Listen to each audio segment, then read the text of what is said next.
इसमें हम लोग थोड़ा सा एडवांस लेवल प्रॉब्लम भी करेंगे, और कुछ थ्योरीज वगैरह है, उसे रिवाइज कराने के बाद फिर हम लोग आगे बढ़ेंगे। क्लियर है क्या? हाँ सर। Yes sir.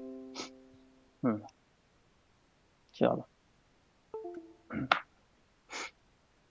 तो वर्क पावर एनर्जी, इसमें हम लोग क्या पढ़ेंगे? सिंपल सा चीज़ है, सबसे पहले वर्क देखेंगे, फिर एनर्जी देखेंगे, फिर हम लोग पावर देखेंगे। ठीक है। एक मिनट।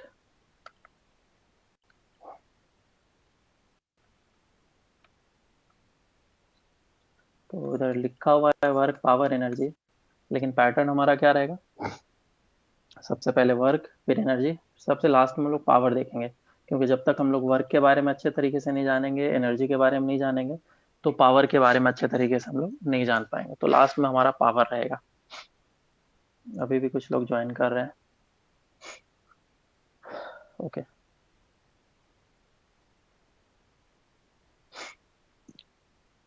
तो सबसे पहले वर्क के बारे में हम लोग जानते हैं कि वर्क होता क्या चीज़ है। बहुत लोग को वर्क पता है, फॉर्मूलेज वगैरह, लेकिन उसमें बहुत सारे इंपॉर्टेंट चीज़ है जो कि तुम लोग को नहीं पता है।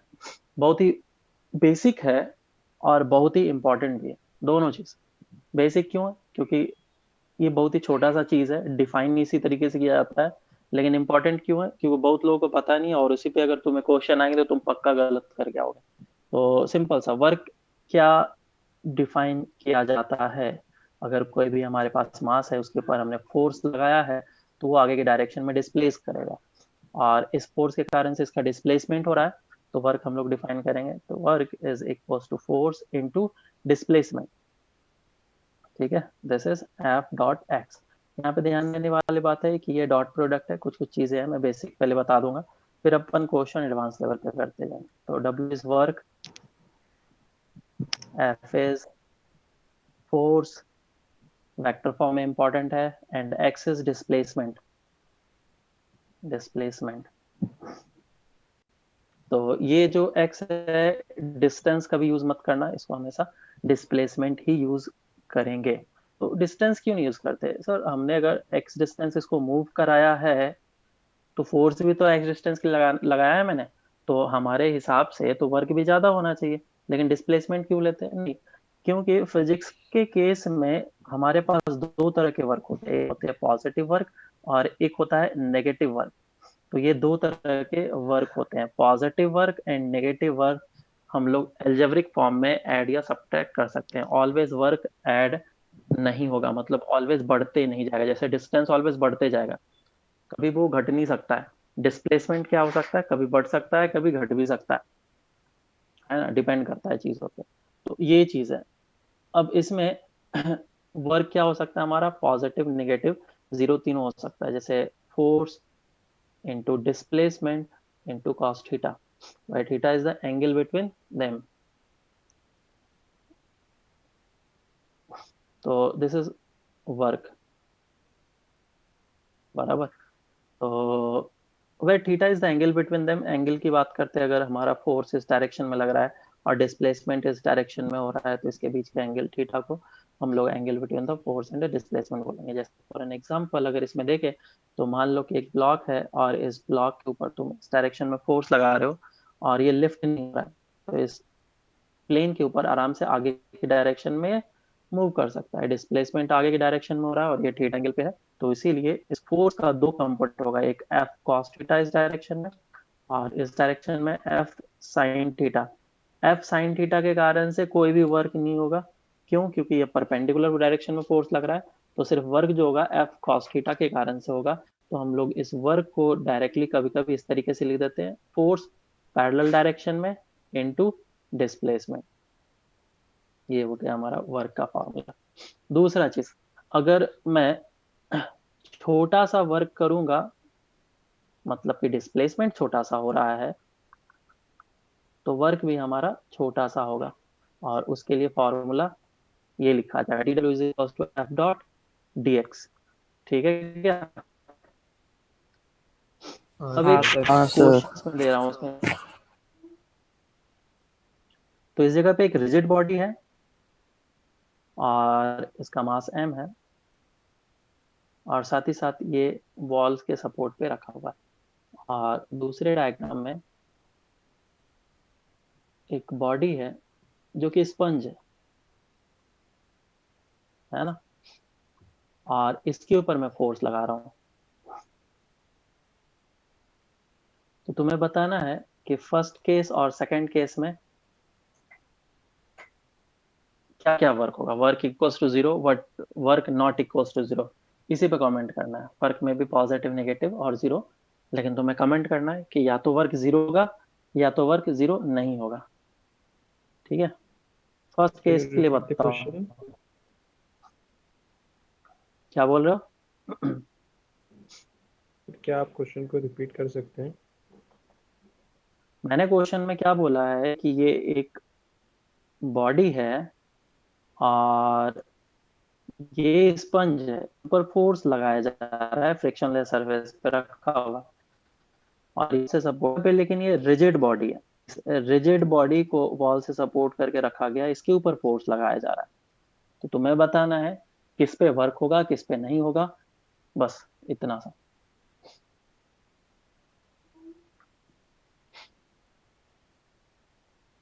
तुम्हें दो ही आंसर दे देना है, W इक्वल्स टू जीरो या फिर W not equals to zero.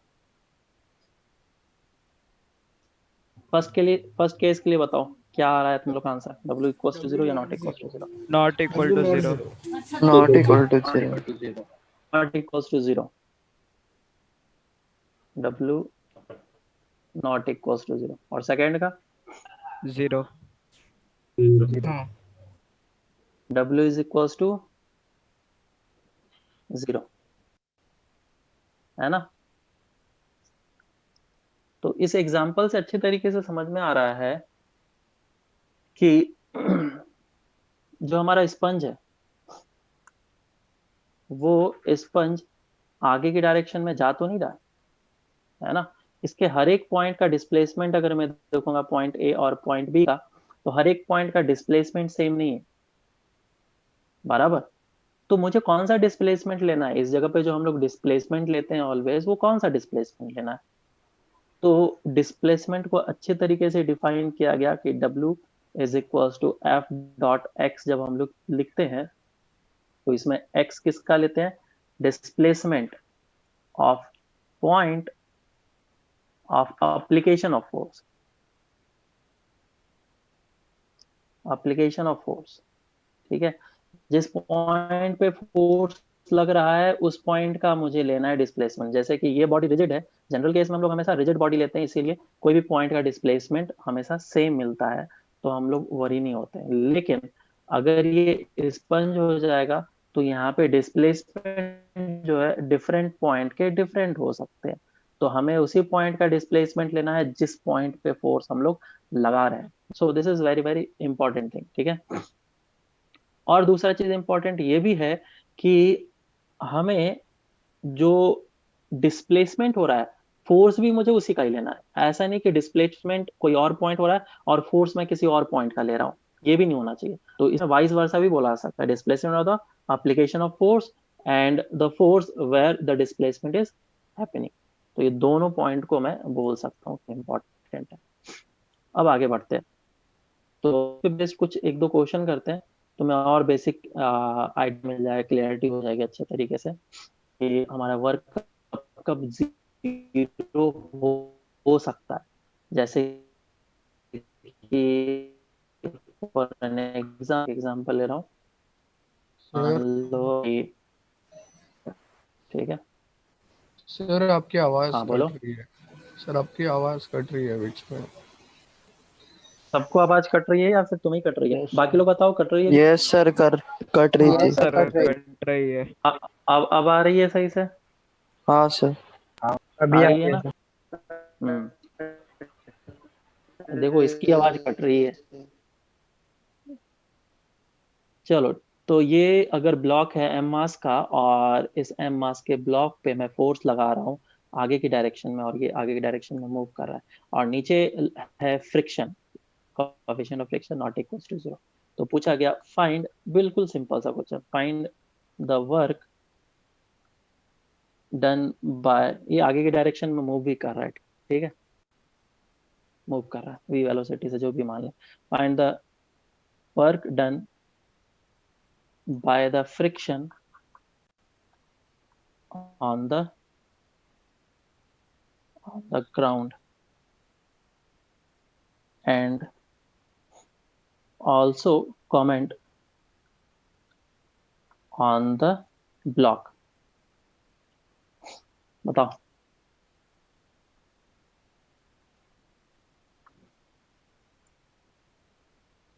तो इस क्वेश्चन में हम लोग सिंपल सा बोल सकते हैं कि फ्रिक्शन लग तो रहा है, सॉरी उल्टा दिखा दिया मैंने,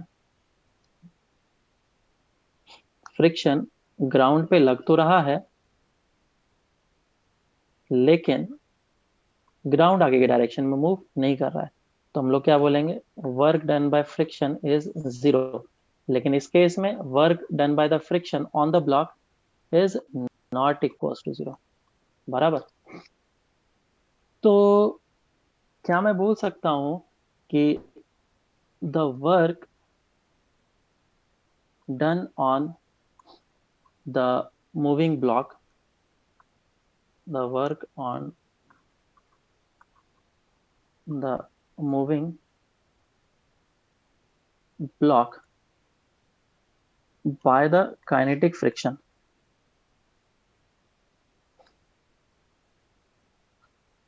is always negative। बोलो। No sir. No sir. ऐसा बोल सकता हूँ कि नहीं बोल सकता हूँ?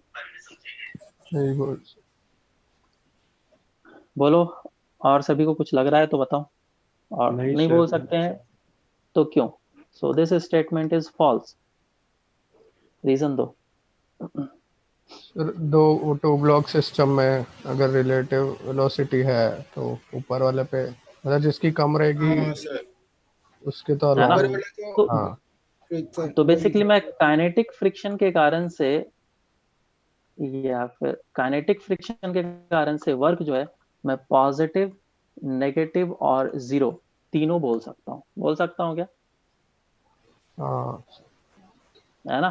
तो एग्जांपल मैं सिंपल सिंपल से देता हूँ, जैसे कि इस ब्लॉक के ऊपर रखा हुआ है, ये आगे की डायरेक्शन मूव कर रहा है तो पीछे की डायरेक्शन में लग रहा है फ्रिक्शन, और आगे की डायरेक्शन मूवमेंट हो रहा है, तो वर्क डन कितना हो जाएगा, नेगेटिव। और अगर इस ब्लॉक के ऊपर ब्लॉक रखा हुआ है और इसको आगे की डायरेक्शन मूव करा रहा हूँ, तो ये ऊपर वाले ब्लॉक पे, ए वाले ब्लॉक पे फ्रिक्शन जो लगेगा वो आगे की डायरेक्शन में लगेगा, और अगर आगे की डायरेक्शन में लगेगा तो वर्क कैसा हो जाएगा हमारा, पॉजिटिव हो जाएगा। ठीक है क्या? तो ये चीज हो सकता है।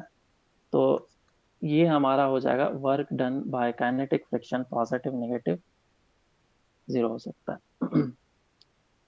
अगर मैं एक साइकिल चला रहा हूं, अगर मैं एक साइकिल चला रहा हूँ, ऐसी वर्मा का क्वेश्चन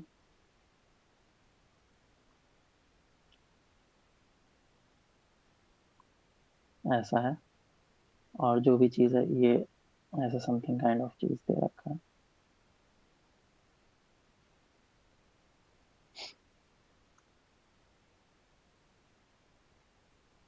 तो फिर तुम्हें बताना है ये फ्रंट व्हील एंड ये rear wheel, work done by friction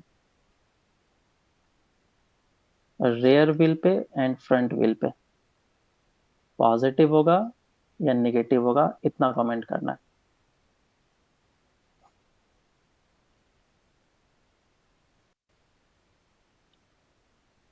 बताओ।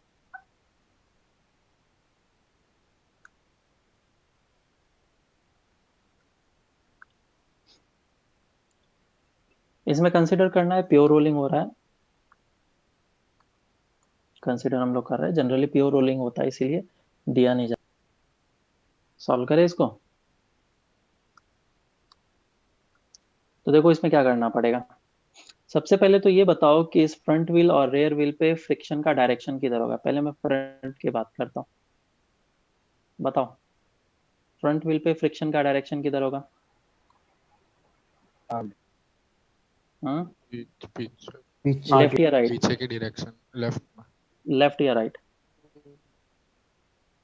कुछ लोग आगे बोल करके फिर लेफ्ट डायरेक्शन बोलते हैं। Left left left right right में? राइट में राइट में राइट।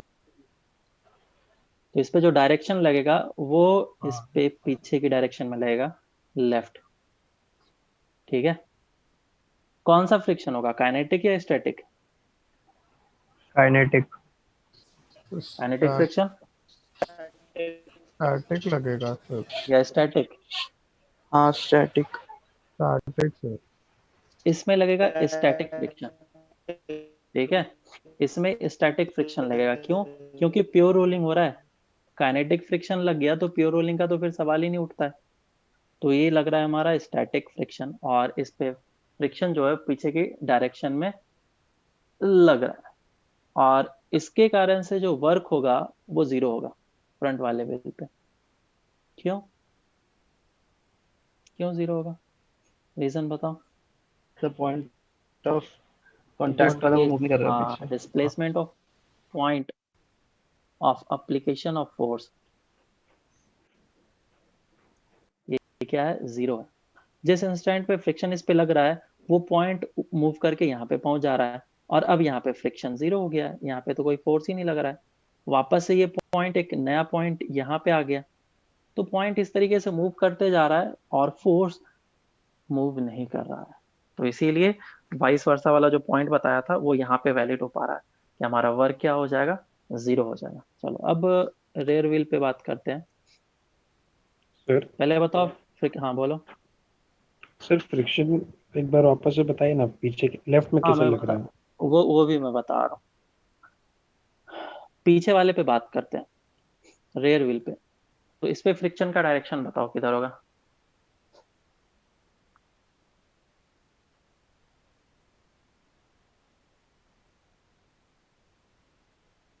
सर सर हेलो आगे सर हाँ, सर वो मतलब आगे वाले व्हील पे पीछे तो लगा फ्रिक्शन बताइए ना। ये बता तो रहा हूँ, मैंने बोला कि पहले इस रेयर वाले को करो, मैंने बोला नहीं सॉरी ठीक है। बताऊंगा। हाँ हाँ, सुनाई नहीं था सॉरी। रेयर वाले का बारे में बताओ।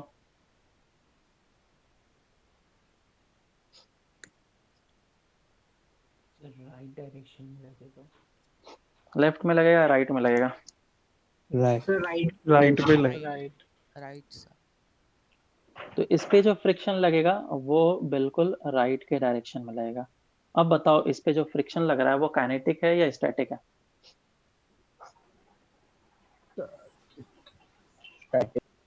हाँ, kinetic. Kinetic, static. Static static. तो ये जो फ्रिक्शन होगा वो स्टैटिक लगेगा। फिर से वही बात कि हमारा जो टायर है वो प्योर रोलिंग कर रहा है, और प्योर रोलिंग कर रहा है तो there is no slipping between the ground and the, जो भी बोलो तुम, व्हील है। तो फ्रिक्शन लगा आगे की डायरेक्शन में। अब वापस से इस पे अगर मैं वर्क की बात करूं तो work done by this friction on the rear wheel क्या हो जाएगा, जीरो। वही वही वही ये सेम बात बोल सकता हूँ मैं, है ना। अब बहुत लोगों को फ्रिक्शन के डायरेक्शन में कंफ्यूजन है। तो अब हम लोग इसको समझते हैं। सबसे पहले चीज तो जब हम लोग साइकिल को चला देते हैं तो कुछ देर तो वो कांस्टेंट स्पीड से चलता है, और फिर धीरे धीरे रुकना स्टार्ट होता है, मतलब फ्रिक्शन तो लगता है उस पर, बराबर। तो कैसे लगता है, डायरेक्शन हम लोग किस तरीके से डिसाइड करेंगे। अगर मैं पीछे वाले रेयर वाले व्हील पे बात करूं तो रेयर वाले व्हील के साथ तुमने क्या लगाया है, एक चेन लगाया हुआ है, चेन बना हुआ है। और चेन किस तरीके से टॉर्क प्रोड्यूस कर रहा है, चेन प्रोड्यूस करेगा टॉर्क इस डायरेक्शन में, आया ना। ये yes sir. Chain external agent के कारण से, तो ये अपने इनर्शिया में रहने की कोशिश करेगा, तो उसके जो टॉर्क होगा इनर्शिया के कारण से वो इस डायरेक्शन में हो सकता है, या फिर फ्रिक्शन अपोज करने की कोशिश करेगा कि ना मूव करे। तो इसीलिए फ्रिक्शन के कारण से टॉर्क इधर होना चाहिए, डेट मीन्स फ्रिक्शन जो लगना चाहिए वो इस डायरेक्शन में लगना चाहिए। क्लियर है क्या? तो बेसिकली तुम जब इसको इस डायरेक्शन में रोटेट करना चाहते हो तो तुम क्या करना, एक कोई सा भी रिंग ले लेना, और उसको रिंग को इस तरह से टेबल पे रख लेना, और टेबल पे रख करके इसको खुद ही इसी एक्सिस के अबाउट ऐसे करके रोटेट कराने की कोशिश करना। तो ये पॉइंट पीछे जाने की कोशिश कर रहा है और ये पॉइंट स्टेशनरी है, मतलब कि फ्रिक्शन ऑफ कॉस आगे की डायरेक्शन में लगेगा। आया ना? तो इस तरीके से मैं रेयर वाले पे डिसाइड कर लिया। अब बात करते हैं फ्रंट वाले पे। क्या फ्रंट वाले पे कोई एक्सटर्नल टॉर्क लगता है क्या? वो फ्री होता है, वो फ्री टू मूव होता है। लेकिन अगर इसका इनिशियल ओमेगा 0 था तो फाइनली इसका ओमेगा तो आना है, क्योंकि इन दोनों का ओमेगा तो सेम हो जाता है कुछ टाइम के बाद। तुमने साइकिल चलाया, ऐसा थोड़ी ना कि आगे वाला पहिया रुका रहेगा, पीछे वाला सिर्फ घूमेगा। अरे होता है क्या? No sir. नो ऐसा नहीं होता है। इसका मतलब इसको भी घूमना है, कोई और टॉर्क लग नहीं रहा है, एक ही टॉर्क इस पे लग सकता है और वो है फ्रिक्शन। तो फ्रिक्शन को ऑफ कोर्स इस डायरेक्शन में लगना पड़ेगा इसको इस तरफ रोटेट कराने के लिए, नहीं तो ये रोटेट ही नहीं कर पाएगा। समझ में आया क्या? हाँ ठीक है क्या? तो इस हाँ तरीके सर। से हम लोग फ्रिक्शन का डायरेक्शन डिसाइड किए और डिसाइड करने के बाद फिर हम लोगों ने कमेंट करा। लेकिन अगर इसमें काइनेटिक फ्रिक्शन लग रहा होता, बोलता कि रोलिंग विदाउट स्लिपिंग नहीं हो रहा है, तो फिर मैं यहाँ पे work done positive and negative बोल सकता हूँ। हम लोग क्या बोल लेते हैं? पॉजिटिव वर्क हो रहा है और इस पे वर्क नेगेटिव हो रहा है if pure rolling is not happening. Sir वो वर्क जीरो कैसे वापस बता सकते हैं? मैंने बताया तुम्हें, point of application of force का डिस्प्लेसमेंट क्या हो रहा है? 0 हो रहा है, और जहां पे फोर्स लग रहा है वो डिस्प्लेस ही नहीं कर पा रहा है। समझ में आ रहा है क्या? मैं जैसे इस पॉइंट पे फोर्स लगा रहा हूँ और कंटिन्यूसली फोर्स को भी मूव कर रहा हूँ, ऐसे ऐसे ऐसे करके मूव करते जा रहा हूँ। तो जब मेरा फोर्स इस जगह होगा डिस्प्लेसमेंट होगा, जब मेरा फोर्स इस जगह पे मूव कर जाएगा तो डिस्प्लेसमेंट ही नहीं होगा, तो वर्क 0 हो जाएगा। और जब फोर्स इस तरफ लगेगा तो नेगेटिव हो जाएगा। तो सोचो तुम कि फोर्स तुम्हारा लग रहा है, लेकिन वो फोर्स का पॉइंट चेंज हो रहा है। कभी यहाँ पे फोर्स लग रहा था, अब वो पॉइंट चेंज होकर के यहाँ पे आ गया और ये पॉइंट पे अब फोर्स लगने लग गया। जो पीछे वाला था उस पॉइंट पे फोर्स लगने लग गया, जो क्योंकि पॉइंट ऑफ कांटेक्ट चेंज होते जा रहा है ना। ये तुम्हें खुद सोचना पड़ेगा, थोड़ा सा सोचो। ठीक है? हाँ अब सर। Next question. अच्छा, तो मुझे पहले तो ये बताओ कि यहाँ पे अगर पूरा का पूरा एक सिस्टम ले लें हम लोग, ये पूरा सिस्टम ले लिया हमने, ये पूरा का पूरा सिस्टम ले लिया, और हमने बोल भी दिया कि एक्सटर्नल जो फोर्स है या फ्रिक्शन जो है वो वर्क नहीं कर रहा है, वो वर्क डन 0 हो रहा है, फिर भी इसकी काइनेटिक एनर्जी बढ़ रही है। तो कौन वर्क कर रहा है?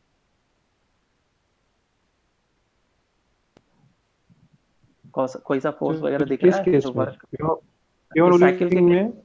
हाँ प्योर रोलिंग में, साइकिल के केस हम लोग तो डेली प्योर रोलिंग ही करते हैं ना। रोलिंग विदाउट स्लिपिंग कराया है क्या कभी? हाँ कराया है? हाँ, रोलिंग विद स्लिपिंग कराया है कभी? नहीं। बाइक में होता है ना, स्पीड करते हैं, बहुत स्पीड में एक्सीलेट कर देते हैं। हाँ हाँ। हम्म। चलो वापस से साइकिल वाले केस में आते हैं। बताओ इस साइकिल में कौन वर्क कर रहा है? एनर्जी किधर से आ रही है? इसकी काइनेटिक एनर्जी तो बढ़ रही है। कोई आंसर नहीं। मस्कुलर फोर्स जो लगता है वो एनर्जी यहाँ पे मिल रहा है। साइकिलिंग होता है, जिम में देखा है साइकिलिंग होता है। Yes sir. हाँ क्यों सर। लगाते हैं जिम में साइकिलिंग? क्योंकि तुम वर्क करोगे पैडल पे, तुम्हारे जो फैट की एनर्जी है वो कन्वर्ट होगी, और यहाँ पे साइकिल जब आगे मूव करेगा तो वो फैट वाली एनर्जी जो है वो काइनेटिक एनर्जी में कन्वर्ट हो रही है बेसिकली। समझ में आया क्या चीज है? हाँ। नेक्स्ट, स्टेयर्स हैं ऐसे, और इस पे कोई पर्सन है जो कि चढ़ना चाह रहा है। बस मान लो कि है आदमी, ठीक है। तो इस तरीके से ये चढ़ना चाह रहा है और स्टेयर्स पे ऊपर ऊपर चढ़ते जा रहा है। तो पूछा है वर्क डन बाय नॉर्मल कितना होगा?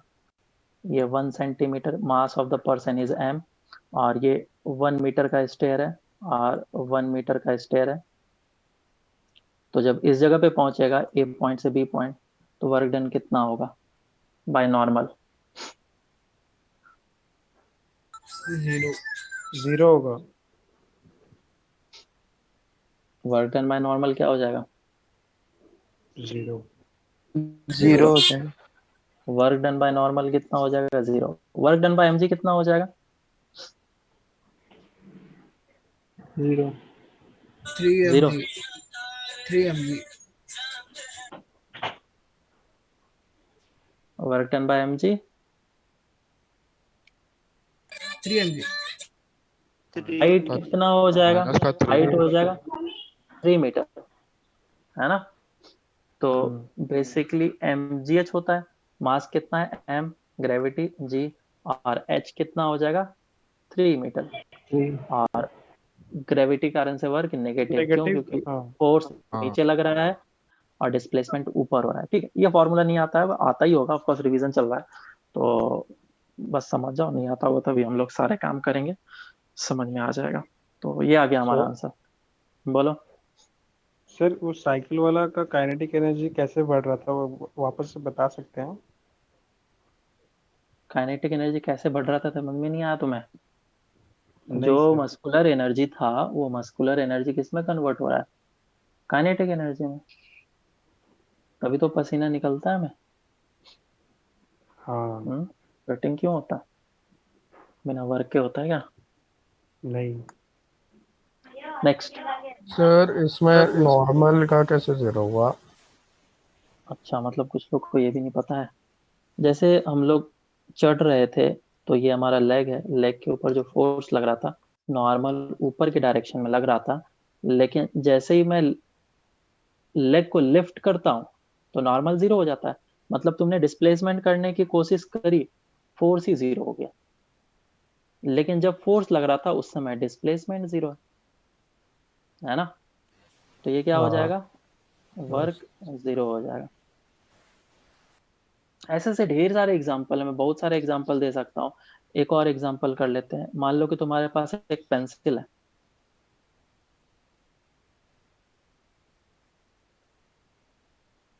एक पेंसिल है, और इस पेंसिल से तुमने कुछ लिखा, मान लो ऐसे लिख दिया, तो work done by the friction on pencil and work done by friction on paper, बताओ। पॉजिटिव नेगेटिव 0 बताना, बस इतना सा।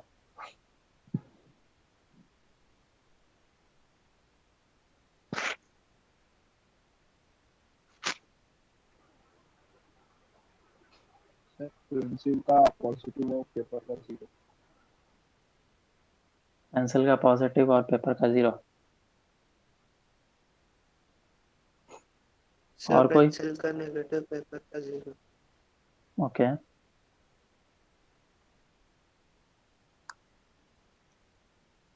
तो पेंसिल के कारण से जो होगा work, that will be negative, और पेपर के कारण से, मतलब फ्रिक्शन के कारण से पेपर पे 0 होगा। पेपर पे क्यों 0 हो रहा है? क्योंकि फ्रिक्शन लग तो रहा है लेकिन पॉइंट चेंज होते जा रहा है, फिर से वही चीज है ना? तो उस पॉइंट का डिस्प्लेसमेंट नहीं हो रहा है, लेकिन पेंसिल पे कंटिन्यूसली लग रहा है, पीछे की डायरेक्शन में मूव कर रहा है, आगे की डायरेक्शन में, और फ्रिक्शन पीछे की डायरेक्शन में लग रहा है, तो इस पे नेगेटिव वर्क हो रहा है। समझ में आया क्या? हाँ सर। ठीक है। तो इसमें एक और चीज नोट कर सकते हैं हम लोग, कभी भी हम लोग ऐसा नहीं बोल सकते हैं कि net work done by friction is 0। Net का मतलब एक्शन रिएक्शन पेयर की बात कर रहा हूं मैं। नेट वर्क का मतलब एक्शन एंड रिएक्शन पेयर। जैसे 2 ब्लॉक सिस्टम है, तो 2 ब्लॉक सिस्टम में ऑलवेज नेट वर्क हो जाता है 0। क्यों? क्योंकि जितना अमाउंट में आगे की डायरेक्शन में स्टैटिक फ्रिक्शन लग रहा है, उतना ही अमाउंट में पीछे की डायरेक्शन में स्टैटिक फ्रिक्शन लग रहा है। तो वर्क दोनों के केस में क्या हो जाएगा? मैग्नीट्यूड में सेम, लेकिन डायरेक्शन में अपोजिट, ये वाला हो जाएगा पॉजिटिव, ये हो जाएगा नेगेटिव, तो हो जाता है 0 टोटल सम करेंगे तो। टेंशन के कारण से भी वैसा ही होता है, लेकिन ये ऑलवेज ट्रू नहीं है। ऊपर जो एग्जांपल देखा था उसमें भी ऐसा ही हो रहा था। अच्छा, अगर पेंसिल की जगह पे पेन कर देंगे तो, बॉल पेन, तो क्या आंसर होगा? तो सर सर दोनों दोनों 0 होगा। दोनों जीरो। दोनों 0 हो जाएगा फिर। ठीक है, हाँ सर। अब हम लोग क्वेश्चन वगैरह करना स्टार्ट करते हैं। ये सब बिल्कुल ही मतलब कोर कॉन्सेप्ट लेवल पे था कि तुम्हारी अंडरस्टैंडिंग है कि नहीं। तो पहले एक सिंपल क्वेश्चन करते हैं ताकि तुम लोग को समझ में आए तो हो रहा है कि नहीं। अच्छा, वापस से ज्वाइन करो फिर चलो नेक्स्ट क्वेश्चन देखो। तो पहले सिंपल क्वेश्चन कर लेते हैं। मान लो कि इस जगह पे फ्रिक्शन दे रखा है 0.2 दे देता हूँ, और ये 10 kg का ब्लॉक है। बिल्कुल मतलब कि माइंड से करना है, तुम लोग को देखता हूँ कर पाते हो कि नहीं। और इस पे फोर्स लग रहा है मान लो 50 न्यूटन का। ठीक है, पेन टच नहीं करना है, देखते हैं कर पाते हो कि नहीं। तो क्वेश्चन है, find the work done by friction from t is equals to 0 to t is equals to 2 second. चलो स्टार्ट करो, सॉल्व करते हैं इसको। तो इस पे 10 kg है, तो नीचे लगेगा 10g, ऊपर लगेगा नॉर्मल, पीछे लगेगा फ्रिक्शन। फ्रिक्शन कितना लगेगा, म्यू इंटू एन। तो 2 से मल्टीप्लाई कर लो, 10 को डायरेक्टली, शॉर्ट ट्रिक है। तो ये हो जाएगा 20 न्यूटन का पीछे की डायरेक्शन में फोर्स, आगे की डायरेक्शन में 50। तो नेट एक्सटर्नल फोर्स कितना, 50 minus of 20 divided by total mass is 10। This is the acceleration. तो एक्सेलरेशन कितना आ गया, 3 मीटर पर सेकेंड स्क्वायर। अब ये एक्सेलरेशन आ गया, तो 2 सेकेंड में कितना डिस्प्लेसमेंट हो जाएगा, S equal U T plus half A T square. Initial you तो 0 था, हाफ ए कितना है 3, टाइम कितना है 2 का होल स्क्वायर, तो ये कितना हो जाएगा 6 मीटर। अब क्योंकि डिस्प्लेसमेंट हुआ है आगे और फ्रिक्शन लग रहा है पीछे, तो फोर्स इनटू डिस्प्लेसमेंट माइनस में, तो -120 न्यूटन हो जाएगा। ठीक है, बाकी अगर मैं कैपिटल एफ के कारण से भी देखूंगा तो कैपिटल एफ के कारण से भी निकल जाएगा, सिंपल है। 50 × 6। समझ में आया क्या, कोई दिक्कत? यस नेक्स्ट क्वेश्चन, इसको भी तुम लोग बिना पेन टच किए करना है।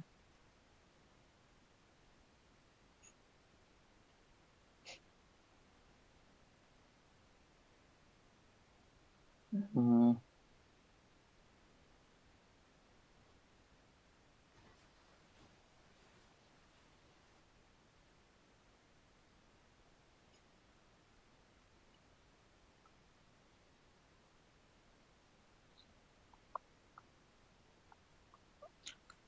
Find the work done by capital F, निकालो।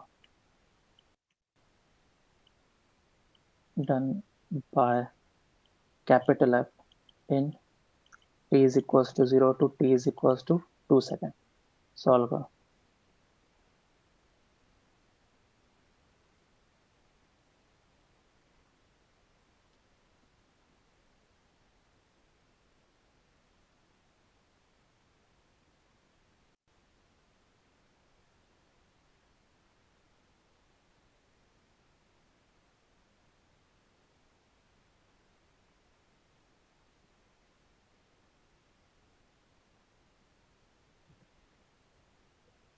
देखो इसमें स्टार्ट करते हैं। एक किरोड़ों में क्वेश्चन अलग सा दिया हुआ है जिसमें बोला गया है कि ये फोर्स मिनिमम कितना लगाना चाहिए ताकि ये ब्लॉक मूव करेगा। तो उस केस में हम लोग क्या करते हैं, पहले तो एफ निकाल लेते हैं as a function of theta, फिर उसको हम लोग डिफरेंशिएट करके इक्वल टू 0 करते हैं ना, और फिर उससे हम लोग थीटा निकालते हैं। और थीटा निकालने के बाद फिर हमारा मिनिमम जो फोर्स का वैल्यू है वो निकल करके आ जाता है। वो कितना आता है, mu M G upon root under of 1+μ², शायद यही आता है ना, हाँ ये चीज आता है। तो इसमें हम लोगों ने मिनिमम फोर्स निकाला था। और अगर इसी मिनिमम फोर्स को लेकर के, क्योंकि अगर मूव करना है तो मिनिमम फोर्स हमारा ये निकल चुका है, तो यही मिनिमम फोर्स आगे की डायरेक्शन में लगाना चाहिए ताकि ये मूव करे और वर्क मिनिमम हो। तो आगे की डायरेक्शन में फोर्स कितना लगने लगेगा, cos theta, F cos theta बराबर। और एक्स डिस्टेंस इसको मूव कराना है, तो तुमने एक्स डिस्टेंस मूव करा लिया, तो वर्क कितना हो जाएगा, एफ इंटू एक्स। तो एफ पैरेलल वाला कंपोनेंट ले लिया, which is F cos theta into X. बोलो, तो एफ का वैल्यू ये है हमारा, which is mu M G divided by root under of 1+μ²। Cos theta का वैल्यू कितना आ जाएगा, टेन थीटा निकाला हुआ था म्यू, अगर तुम्हें याद हो तो इसका डेरिवेशन, तो उसमें ये हो जाएगा थीटा और टेन ये हो जाएगा म्यू और ये हो जाएगा 1, तो ये रूट अंडर 1+μ²। तो कॉस थीटा कितना हो जाएगा, 1/रूट अंडर ऑफ 1+μ²। इसका वैल्यू पुट कर लो इस जगह पे, 1/रूट अंडर ऑफ 1+μ² इंटू एक्स। ये ऐसा तो आएगा mu M G divided by 1+μ² into X. हाँ या ना। हाँ यस सर।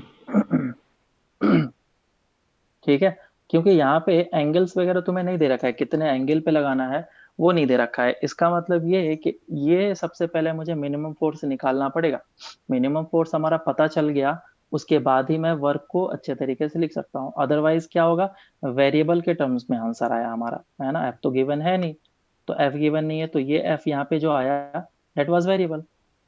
एफ का वैल्यू कुछ भी हो सकता है, तो वेरिएबल हाँ के टर्म्स में हमारा समझ में आएगा। हाँ तो इसीलिए सबसे पहले एफ मिनिमम निकाला, निकालने के बाद फिर हमने ये कैलकुलेशन यहाँ पे कर लिया। ठीक है, तो ये क्वेश्चन था। अब एक थोड़ा सिंपल लेवल का क्वेश्चन कर लेते हैं। हम्म,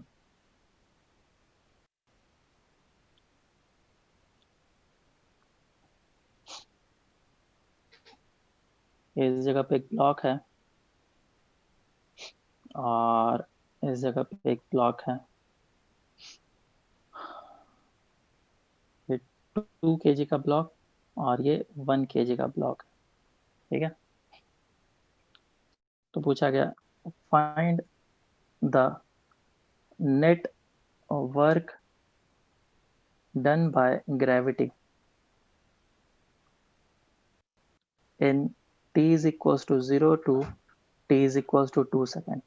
0 से लेकर के 2 सेकेंड में net work done by gravity कितना हुआ, बताओ। चलो अब इसको सॉल्व करते हैं। सबसे पहले एक्सेलरेशन निकालना पड़ेगा, शॉर्ट ट्रिक से हम लोग निकाल लेते हैं।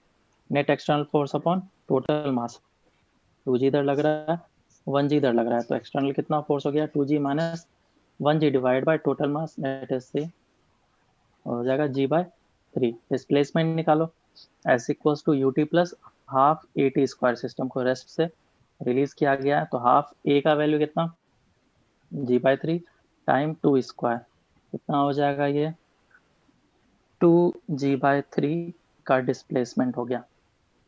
तो एक तो ये नीचे की डायरेक्शन में जाएगा और ये एक ऊपर की डायरेक्शन में जाएगा, तो ये वर्क होगा पॉजिटिव और ये वर्क होगा कैसा, नेगेटिव। क्यों, क्योंकि नेगेटिव। mg फोर्स नीचे लग रहा है, डिस्प्लेसमेंट ऊपर हो रहा है, हाँ और इस केस में mg फोर्स नीचे लग रहा है, डिस्प्लेसमेंट भी नीचे। तो नेटवर्क कितना हो जाएगा, अब इसको लिखना है, इन दोनों को तुम सब्ट्रैक्ट कर लो बेसिकली।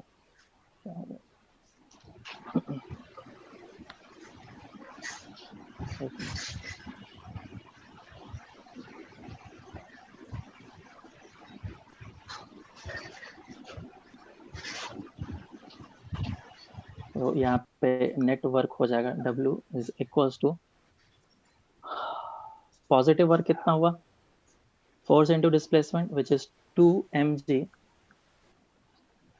मतलब 2g, मास तो 2 है ना, divide displacement 2g by 3 minus of 1g into 2g by 3, तो कितना हो जाएगा 1g into 2g by 3 net work which is 220g by 3, तो ये कितना हो जाएगा 200 डिवाइड बाय 3 जूल। ठीक है क्या? Yes sir. सामने बैठ के कहने सर मेरे को काम दे दो, ये रोना आ गया। अरे मैं बोला तो पिक्चर कर ले। म्यूट कर लो सभी कोई। नेक्स्ट अब देखो, इसमें क्वेश्चन नहीं करते हैं, अब हम लोग आगे बढ़ते हैं। Work done by variable force.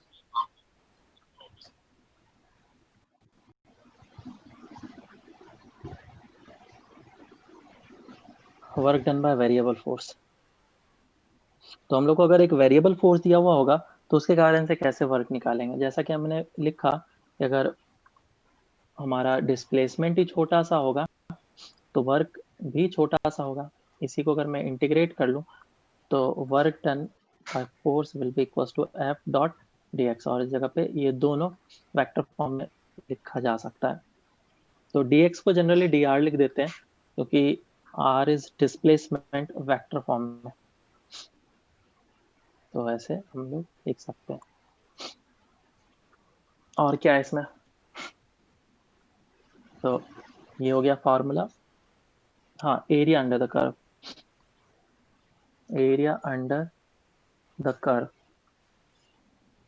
अगर एरिया अंडर द कर्व की बात करें, मान लो कि हमारे पास एक फोर्स वर्सेस डिस्प्लेसमेंट का कर्व दे रखा है, तो इसके अंडर का एरिया क्या दे देगा मुझे, वर्क डन, है ना। अब ऑफकोर्स अगर एरो इस डायरेक्शन में है तो ये हो जाएगा पॉजिटिव वर्क, और एरो इस डायरेक्शन में तो नेगेटिव वर्क काइंड ऑफ बोल सकते हैं। डिस्प्लेसमेंट क्या हो रहा है उस पर पता चल जाएगा, डिपेंड करता है। ठीक है, ये चीज हो गया हमारा, एरिया अंडर द कर्व से वर्क निकल गया। तो फोर्स डिफरेंट डिफरेंट टाइप के हो सकते हैं, तो कुछ फोर्स मैं दे रहा हूँ उसके तुम वर्क निकालो।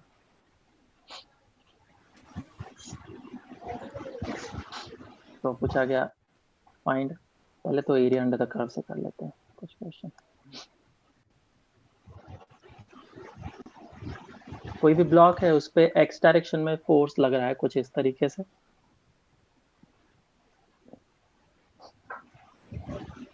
ऐसा, और वाई डायरेक्शन में फोर्स कुछ ऐसा लग रहा है।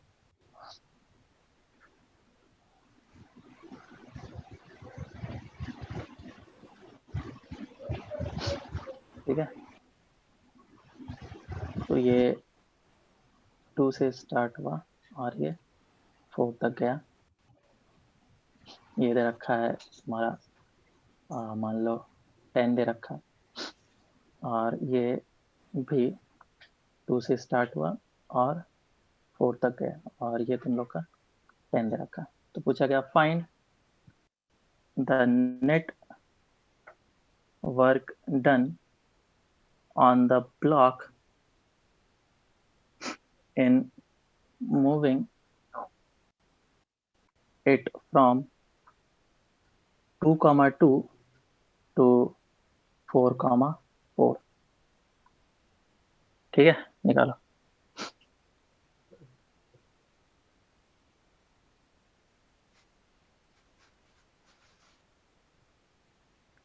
चलो इसको सॉल्व करते हैं।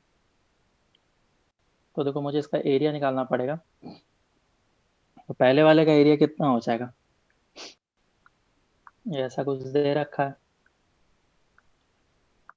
ये दे रखा है 2 और ये दे रखा है 4, और क्योंकि एक स्ट्रेट लाइन है तो इसका स्लोप तो सेम ही होना चाहिए। इस जगह का 10 दे रखा है तो इस जगह का कितना होगा, बोलो। 10 divide by 2 should be equals to f divide by 4, तो f will be equals to 20, तो ये वैल्यू निकल के आ गया 20।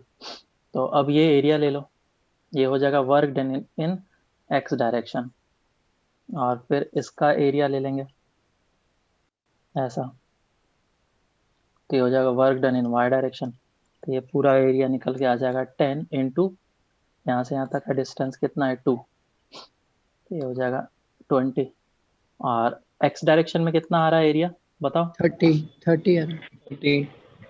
30 आ रहा है ना, यस कैलकुलेट नहीं कर रहा हूँ मैं। तो टोटल वर्क कितना हो जाएगा 30 plus 20 which is equals to 50 joule. Simple, बोलो समझ में आया क्या सबको? नेक्स्ट क्वेश्चन,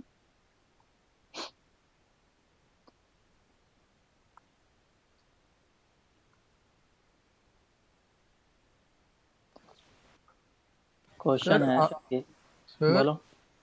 सर आपने वो ऊपर वो एफएक्स में फोर्स कैसे निकाला था ऊपर वाला? मैंने क्या करा, सिमिलर ट्रायंगल्स लगा दिया। 10th में पढ़ा है सिमिलर ट्रायंगल्स, हाँ हाँ हाँ सर, हाँ है ना? यस सर, हाँ सर।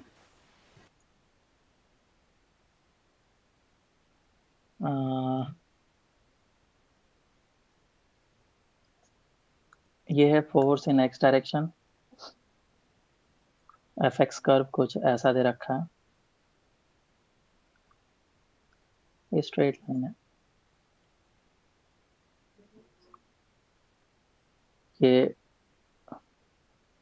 1 से लेकर के 5 तक गया हुआ है, ये 10 दे रखा है, और ये वापस से वाई डायरेक्शन में कुछ ऐसा दे रखा है।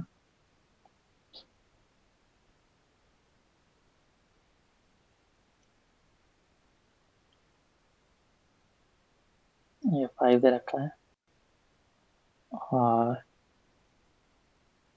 जेड डायरेक्शन में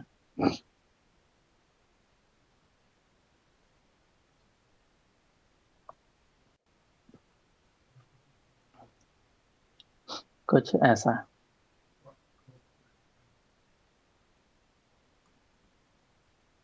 नहीं, ऐसा।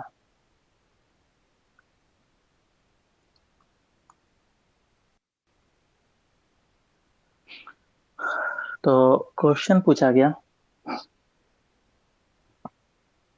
अगर मुझे ब्लॉक को 0,0,0 से मूव कराना है 4,2,3 तक, तो वर्क डन बाय फोर्स कितना होगा वो बताओ।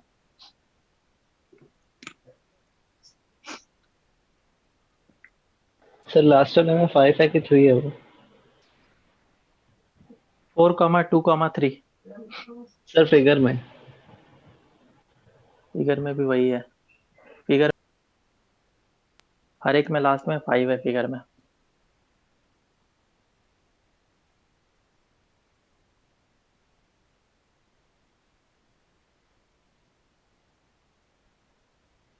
सर सेकंड वाले में फोर्स नहीं दिया था F4 है। सॉरी,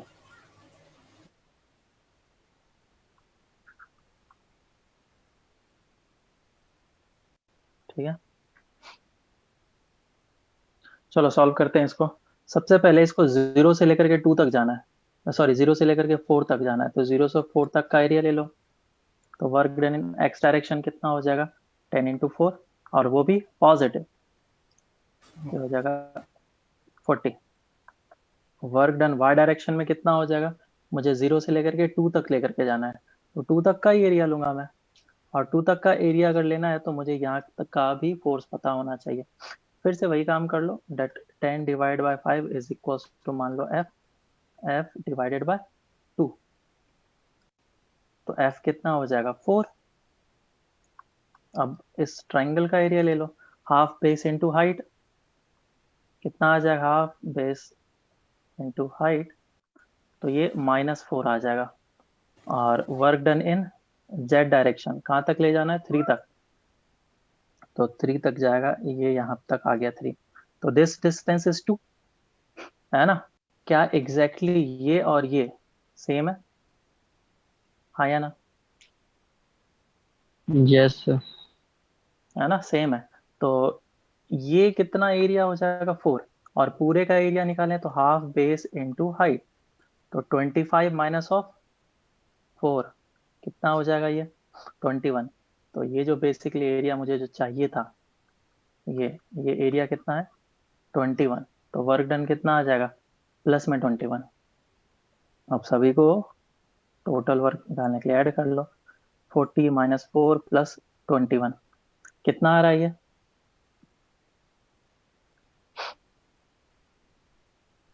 57। बाकी लोग का क्या है, ये क्या मिस्टेक करा था सभी कोई बताओ। सर लास्ट मैंने वाले में गलत माइनस कर 21 हम्म लास्ट वाले सर सर जेड माइनस वाला एक बार 21। फिर समझाइए। जेड वाले में क्या करा, 3 तक मुझे लेकर के जाना है, तो इसको 3 तक लेके जाएंगे तो एरिया तो मुझे इतना ही लेना है ना। तो क्या करना है, पूरे ट्रायंगल के एरिया में से इतना सा एरिया माइनस कर दो, ये काम मुझे करना है। तो मुझे ये एरिया चाहिए basically, this is the work, है ना। तो मैंने देखा कि यहाँ पे तो यार मैंने कैलकुलेट किया हुआ ही है, सेम टाइप ऑफ चीज दे रखा है। उसका जो ट्रायंगल का एरिया होगा वो कितना हो जाएगा, same half base into height करके निकाल सकते हो, या फिर तुम यही वाला एरिया पेस्ट कर सकते हो। तो total area half base into height which is, जो कि मैंने यहाँ पे निकाला है, विच इज हाफ 10 इंटू 5, और ये आ जा रहा है 25। तो 4 उसमें से माइनस कर लो, तो वर्क आ गया हमारा जेड डायरेक्शन का। क्लियर है क्या।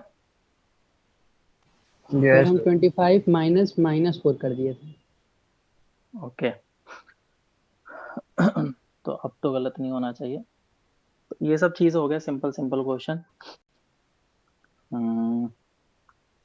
एक और क्वेश्चन करते हैं। मान लो कि फोर्स तुम्हें वेक्टर फॉर्म में दे रखा है,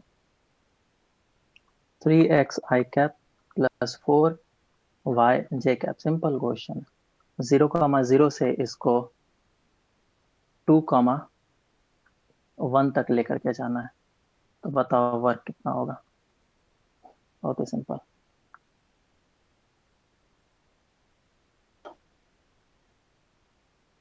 चलो तो इसको सॉल्व करते हैं। सिंपल सा है। जो वर्क का फॉर्मूला होता है, वो वर्क का फॉर्मूला क्या होता है, integration F dot D R. तो इधर से डी आर क्या लिखा जाएगा, क्योंकि इसका डिस्प्लेसमेंट एक्स डायरेक्शन में भी हो रहा है और वाई डायरेक्शन में भी हो रहा है, तो इसको हम लोग इस तरीके से लिखेंगे। और फोर्स हमारा क्या है, फोर्स एक्स डायरेक्शन में भी लग रहा है और वाई डायरेक्शन में भी लग रहा है। तो this net force will be equals to F X I cap plus of F Y J cap. मैं बता दे रहा हूँ एक बार, बार बार इसको हम लोग डिराइव नहीं करेंगे। तो इसको डॉट प्रोडक्ट करना होता है F X I cap plus F Y J cap, dot with D X I cap plus D Y J cap. दोनों को डॉट करेंगे तो integration F X D X आ जाएगा plus integration F Y D Y आ जाएगा। तो F X का वैल्यू पुट करो, एफ एक्स कितना था 3x था ना आई थिंक, और ये 4y था। कहाँ से कहाँ तक, 0 से 2 तक एंड 0 से 1। सही है ना, देख लो। Yes sir. अब इसको इंटीग्रेट करो तो ये हो जाएगा 3x² बाई 2, और इसका इंटीग्रेशन कितना 4y² बाई 2, ये 0 से 1 तक जाएगा। तो ये आ गया हमारा आंसर, ये हो जाएगा 6 प्लस, और ये 2 आ गया 8। सिंपल था। ठीक है, एक और क्वेश्चन करते हैं। ये एक आर्क है कुछ इस तरीके का, ठीक है। और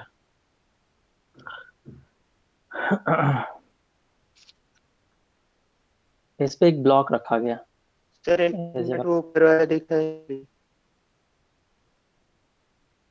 देखो ठीक है।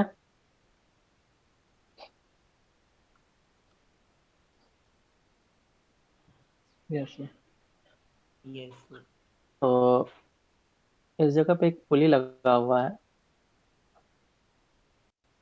ये इस जगह पे, और जो रस्सी है वो इसको इस जगह से बांध दिया गया और इसके ऊपर फोर्स लगाया जा रहा है, ठीक है। और बोला गया ये अभी 0 डिग्री के एंगल पे है। तो पूछा गया find the work done by tension on block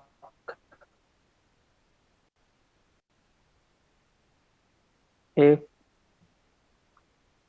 move तक मूव कराया गया। तो बी पॉइंट क्या है, दिस इज पॉइंट बी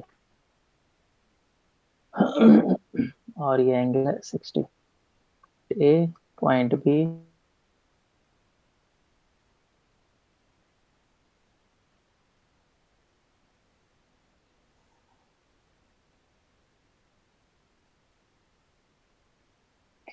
नहीं, पॉइंट बी इस जगह पे दे रहा हूँ, चेंज कर रहा हूँ, ये पॉइंट बी नहीं है, पॉइंट बी को मैं चेंज कर रहा हूँ पूरा इस जगह तक, दिस इज पॉइंट बी, ये है आंसर।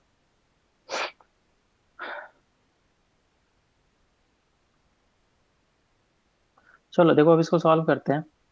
तो मुझे टेंशन के कारण से वर्क निकालना है, लेकिन अगर तुम टेंशन को अगर अच्छे तरीके से देखो तो टेंशन हमारा चेंज होते जाएगा, लेकिन यहाँ पे एक फोर्स बताया गया है कि ये एफ फोर्स के कारण से मुझे निकालना है। तो बेसिकली टेंशन जितना भी होगा वो एफ फोर्स के बराबर होगा, क्योंकि यही फोर्स तो आगे के डायरेक्शन में लग रहा है ना। तो ये point of application of force है एफ, सॉरी, तो ये point of application of force F, और इस point of application of force का अगर मैं डिस्प्लेसमेंट निकाल लूं कितना हुआ है, मेरा आंसर आ जाएगा। अगर ये ब्लॉक इस जगह पे है, ये ब्लॉक इस जगह पे आ जाएगा, तो क्या इतना सा रस्सी आगे चला जाएगा, है कि नहीं। तो इस रस्सी का लेंथ कितना है, √2r, तो वर्क कितना हो जाएगा टेंशन के कारण से, F इंटू √2r। बोलो यस सर। ठीक है। नेक्स्ट क्वेश्चन, क्वेश्चन नहीं, अब डायरेक्ट थ्योरी, एक थ्योरम है उसको स्टार्ट कर लेते हैं, वर्क एनर्जी थ्योरम।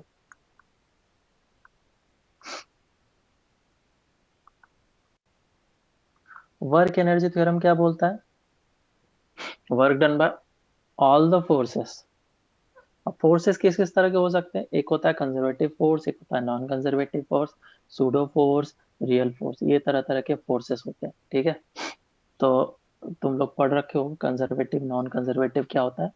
कंजर्वेटिव ऐसे फोर्सेस होते हैं जिसके कारण से वर्क पाथ पे डिपेंड नहीं करता, और नॉन कंजर्वेटिव फोर्स ऐसे फोर्स होते हैं जिसके डिपेंड करता कारण है, से डिपेंड फोर्स ऑफ करते हैं। विस्कोसिटी। नॉन कंजर्वेटिव फोर्स का हम लोग एग्जांपल फ्रिक्शन दे सकते हैं, विस्कस फोर्स दे सकते हैं, air resistance force, drag force, बहुत सारे हैं। और हमारा कंजर्वेटिव फोर्स में electrostatic, gravitation force, electrostatic force, ये सारे ऐसे फोर्सेस हैं जो कंजर्वेटिव इन नेचर होते हैं। और सिर्फ कंजर्वेटिव फोर्सेस के लिए ही हमारा पोटेंशियल एनर्जी डिफाइन होता है, और बाकी किसी फोर्सेस के लिए हम लोग पोटेंशियल एनर्जी डिफाइन नहीं करते हैं। फ्रिक्शन के लिए कभी तुमने नहीं सुना होगा कि पोटेंशियल एनर्जी आ रहा है, हम लोग ग्रेविटी के लिए जरूर सुने। तो ये चीज है।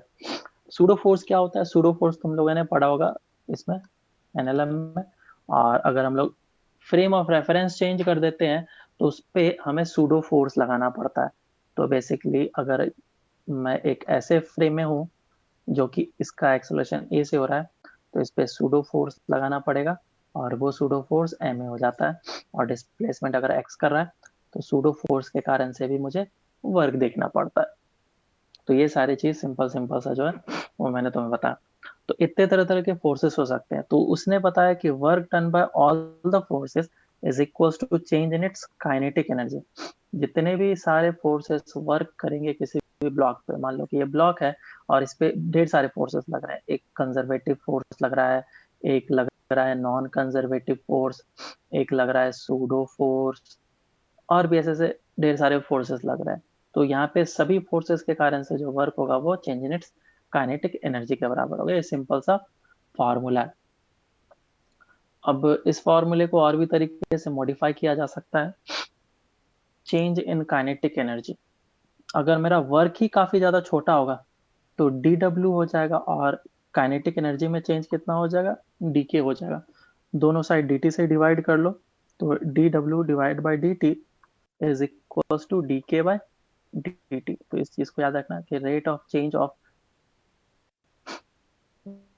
Change of kinetic energy is equals to the rate at which the work is done. Rate of change of kinetic energy is equals to the rate of work done, which is equals to basically power। ठीक है, ये चीज आ गया। अब जो work हो सकता है कौन कौन से फोर्सेस के कारण से हो सकता है, conservative force, non conservative force, plus work done bye pseudo force is equals to change in its kinetic energy। अगर हमारा सिर्फ और सिर्फ कंजर्वेटिव फोर्स लगे और ये नहीं लग रहा है तो work done by conservative force is equals to change in its kinetic energy होता है। और work done by conservative force is also equals to the change in its potential energy, negative हो तो ये हो जाएगा work done by conservative force is equals to minus of U final plus of U initial. इसका value यहाँ पे put कर लो, minus U final plus U initial is equals to K final minus of के initial. और इसी को हम लोग अच्छे तरीके से लिखे तो इस यू फाइनल को इधर कर लो और के इनिशियल को इधर कर लो, तो K initial plus U initial is equals to K final plus U initial. तो मैं बोल सकता हूँ कि हमारा मैकेनिकल एनर्जी क्या रहेगा, कांस्टेंट। मैकेनिकल एनर्जी क्या होता है, मैकेनिकल एनर्जी जिसको हम लोग टोटल एनर्जी भी बोलते हैं, which is kinetic energy plus of potential energy. तो किसी भी सिस्टम पे अगर सिर्फ कंजर्वेटिव फोर्सेस लग रहे हैं तो उसका मैकेनिकल एनर्जी कंजर्व रहेगा। तो this is called mechanical energy conservation. Clear है क्या? अब पोटेंशियल एनर्जी के बारे में बता देता हूं मैं। पोटेंशियल एनर्जी क्या होता है, पोटेंशियल एनर्जी सिर्फ और सिर्फ कंजर्वेटिव नहीं, ये mgs तो बिल्कुल ही ग्रेविटी के लिए डिफाइंड फॉर्मूला है। पोटेंशियल एनर्जी का फॉर्मूला कुछ और होता है। तो बेसिकली तुमने जो वर्क करा, कोई भी एक्सटर्नल एजेंट जो वर्क करता है वो पोटेंशियल एनर्जी में जाता है। तो change in its potential energy is equals to the work done by the external force, sorry positive work done by और negative work done by the conservative force. तुम बोलोगे ये कंजर्वेटिव और एक्सटर्नल का क्या फंडा है, उसको समझते हैं। जैसे कि मान लो, एक सिंपल वे में समझाऊंगा तो समझ में आएगा। ये अर्थ है हमारा और इस जगह पे एक मास है m, इसको मैं ऊपर लेकर के जा रहा हूँ, तो वर्क डन बाय ग्रेविटी कितना हो जाएगा, नेगेटिव। और मान लो h हाइट ऊपर लेकर गया तो वर्क कितना हो जाएगा, mg इंटू एच, लेकिन नेगेटिव में। तो work done by gravity, gravity क्या है, कंजर्वेटिव फोर्स है। So this is conservative force. लेकिन इस जगह का पोटेंशियल एनर्जी क्या हो चुका है, ज्यादा, और इस जगह का पोटेंशियल एनर्जी क्या है, कम। तो इस जगह का पोटेंशियल एनर्जी ज्यादा हो जाएगा। तो चेंज कितना हो गया, u initial and u final change which is u final minus of u initial is equals to negative of work done by the conservative force। तो माइनस ऑफ माइनस mgh, ये वाला वर्क पुट कर लिया तो ये हो जाएगा plus mgh। तो अगर तुमने इसको तुमने जीरो डिफाइन करा है रेफरेंस, तो इस जगह का पोटेंशियल एनर्जी कितना हो जाएगा, mgh हो जाएगा। ये सिंपल सा चीज समझ में आया क्या? अब एक्सटर्नल के हिसाब से कैसे डिसाइड करा, क्योंकि अगर मैं इसको ब्लॉक को स्लोली लेकर के जाऊंगा तो जितना फोर्स ऊपर के डायरेक्शन में लगेगा उतना ही नीचे की डायरेक्शन में लगेगा। तो एक्सटर्नल फोर्स कितने के बराबर हो जाएगा, mg के बराबर हो जाएगा। तो वर्क कितना हो जाएगा, work will be F external into height, और ये वर्क पॉजिटिव होगा, ये हो जाएगा mgh। तो work done by external force is basically equals to the change in its potential energy. तो ये फॉर्मूला हम लोग ध्यान में रख सकते हैं। दूसरा चीज अगर छोटा सा पोटेंशियल एनर्जी में चेंज हुआ है तो वर्क भी छोटा सा होगा, और हमें ये भी पता है कि वर्क का फॉर्मूला माइनस ले लो, कंजर्वेटिव है तो माइनस में एफ डॉट डी एक्स होता है, डी आर ले लो बेसिकली ये होता है। तो ये बेसिक सा फॉर्मूला हमारा इसके लिए भी यूज हो सकता है, that change in its potential energy is integration of F dot dr. Change in its potential energy is minus of F dot dr. और dr को अगर तुम नीचे कर लोगे तो फोर्स वेक्टर फॉर्म में कैसा लिखा जा सकता है, del u by del x I cap plus del u by del y j cap plus del u by del z k cap, और सभी में माइनस साइन।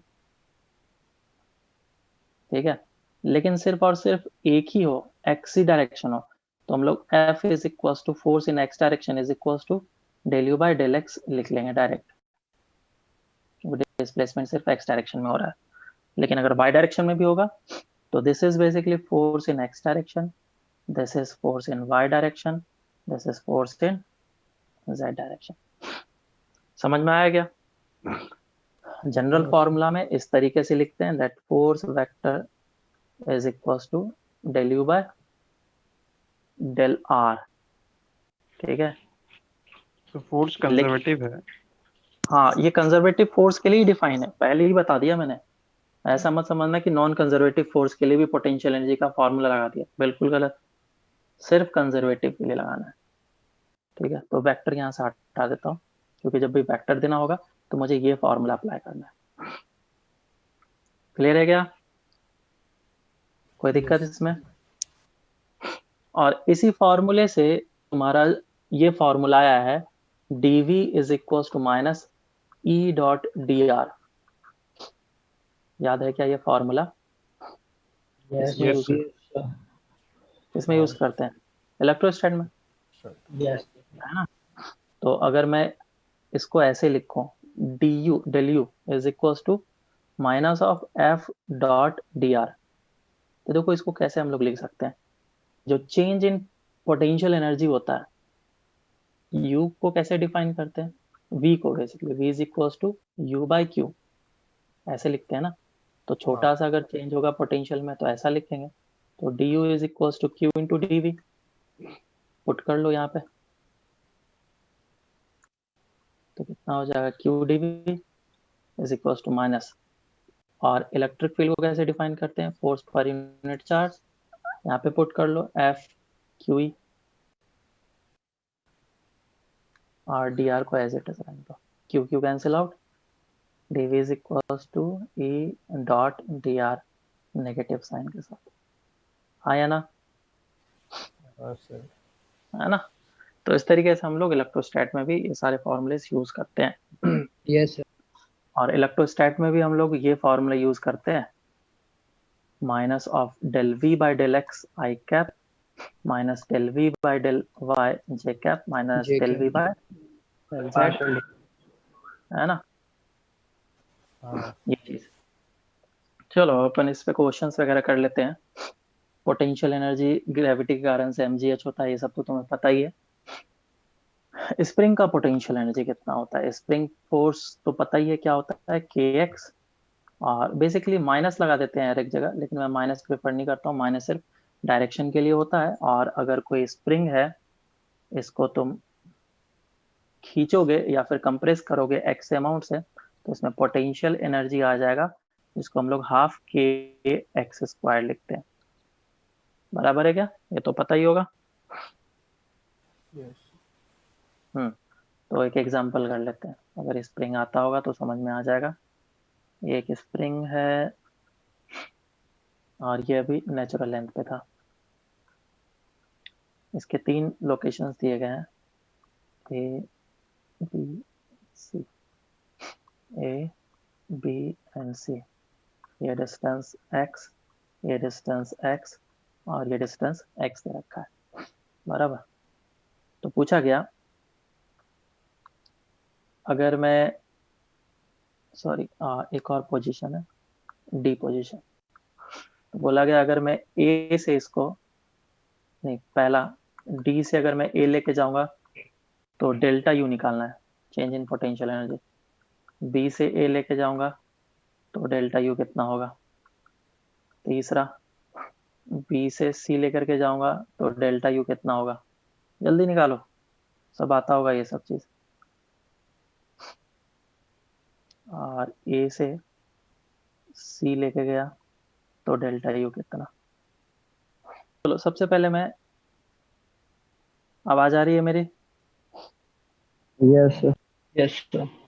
सबसे पहले मैं इस जगह पे रेफरेंस दे देता हूँ कि ये हमारा जीरो नेचुरल लेंथ था, तो ये जीरो रेफरेंस हो गया। अगर कोई भी जगह यहाँ पे लेकर के आता है तो इस जगह पे पोटेंशियल एनर्जी कितना हो जाएगा, हाफ के एक्स स्क्वायर। अगर ये इस जगह पे लेकर के आता है तो पोटेंशियल एनर्जी कितना हो जाएगा, हाफ के इंटू टू एक्स का square which is two K X square. और अगर इस जगह पे रहता है स्प्रिंग तो उसका पोटेंशियल एनर्जी कितना होगा, हाफ के एक्स स्क्वायर। अब तुम्हें डी से ए लेकर के जाना है ना।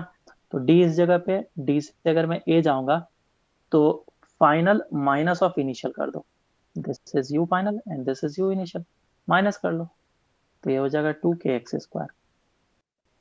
फिर मैं जा रहा हूँ बी से ए, तो बी से ए गया तो बी से ए जाने में कितना वर्क होगा, final minus of initial which is two K X square minus half K X square, बराबर है। और बी से सी जा रहा हूँ, बी हमारा यहाँ पे, बी से सी जा रहा हूँ तो दोनों जगह का पोटेंशियल एनर्जी सेम है, हाफ के एक्स स्क्वायर और half K X square, answer आ गया जीरो। अब ए से सी जा रहा हूँ तो ए इस जगह पे और सी इस जगह पे है, तो ए का potential energy final minus of initial, final कितना, half K X square minus initial कितना, टू के एक्स स्क्वायर। तो ये आ जाएगा हमारा आंसर। बोलो कोई दिक्कत इसमें? No sir. तो इसमें पोटेंशियल एनर्जी बढ़ी या घटी ये तुम्हारे दिमाग में तुरंत कैलकुलेशन होकर के आना चाहिए।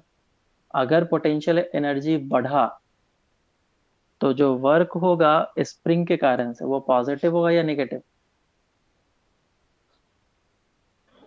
नेगेटिव। नेगेटिव। अगर पोटेंशियल एनर्जी बढ़ा तो स्प्रिंग फोर्स पॉजिटिव वर्क क्या है, negative? Sir negative. Positive, positive work करा ना, कैसे नेगेटिव कर लिया? ये हमारे पास स्प्रिंग है, ये पॉइंट अभी नेचुरल लेंथ पे है, फोर्स लगाया आगे की डायरेक्शन में, है ना। सॉरी मैं एफ की बात कर रहा था, सॉरी सॉरी। तो एफ फोर्स इस पे लग करके यहाँ तक लेकर के आया, तो ये एफ फोर्स क्या वर्क करेगा, पॉजिटिव वर्क करेगा। This F force will work positive work. लेकिन स्प्रिंग फोर्स कैसा करेगा, नेगेटिव, सॉरी स्प्रिंग फोर्स करेगा नेगेटिव वर्क। ठीक है, मैं एफ को कंसिडर कर रहा था, इसके बारे में पूछना था बेसिकली। तो एक्सटर्नल फोर्स जो है वो पॉजिटिव वर्क कर लेगा, लेकिन स्प्रिंग फोर्स क्या कर लेगा, नेगेटिव वर्क। इस फॉर्मूले को भी हम लोग देख करके बता सकते हैं, work done by conservative force is equals to work done by external force. तो एक्सटर्नल फोर्स करेगा पॉजिटिव वर्क, तभी पोटेंशियल एनर्जी बढ़ेगा, और कंजर्वेटिव फोर्स के कारण से उल्टा होगा। समझ में आया? हाँ सर। ठीक है, एक क्वेश्चन करते हैं। वर्क एनर्जी थ्योरम तो देख लिया, तो ऐसा करते हैं, ये क्वेश्चन कर लेते हैं। ये एक आर्क है सेमी सर्कुलर, और इस ब्लॉक को, मास के ब्लॉक को इस जगह से रिलीज किया गया। इस जगह पे फ्रिक्शन है जीरो और इस जगह पे कोएफिशिएंट ऑफ फ्रिक्शन है म्यू, इसका मास एम है, और इस जगह से रिलीज कर दिया गया। तो पूछा गया है कि ओ से कितना डिस्टेंस और जाएगा और उसके बाद रुक जाएगा, फाइंड एक्स। और यहाँ पे आकर इसकी वेलोसिटी जीरो हो जाएगी, है ना। तो ये जो एक्स डिस्टेंस है ये निकालना है, कितने डिस्टेंस के बाद रुक जाएगा।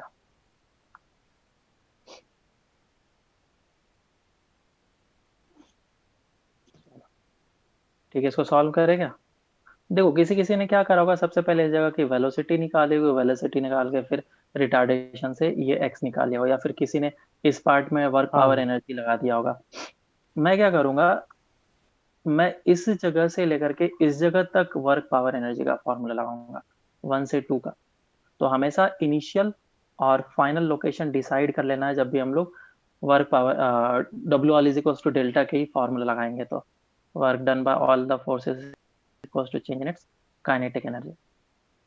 जब यहाँ से मैं यहाँ तक जा रहा हूँ तो कौन कौन से फोर्सेस वर्क कर रहे हैं, एक ग्रेविटी वर्क कर रहा है, ग्रेविटी सिर्फ यहाँ से यहाँ तक के लिए वर्क करेगा, और फिर यहाँ से यहाँ तक ग्रेविटी 0 वर्क करेगा, और यहाँ से यहाँ तक के लिए एक फ्रिक्शन वर्क करेगा, is equals to kinetic energy final minus of initial. Initial kinetic energy कितना था बताओ? 0। फाइनल कितना था? 0। अरे फाइनल भी तो ब्लॉक हो गया ना। और ग्रेविटी ने कितना वर्क करा? mgr। पॉजिटिव था या नेगेटिव? पॉजिटिव। फ्रिक्शन ने कितना वर्क करा? ऑफ कोर्स पीछे की डायरेक्शन में काइनेटिक फ्रिक्शन लग रहा होगा, म्यू mg, और इसका डिस्प्लेसमेंट x हो रखा है, तो कितना वर्क करेगा? नेगेटिव में mu mg x। Simple, mg mg cancel out कर लो, so x will be equals to r by mu. आया क्या आंसर? हाँ सर। ठीक है, तो इस तरीके से हम लोग काम करेंगे। नेक्स्ट क्वेश्चन,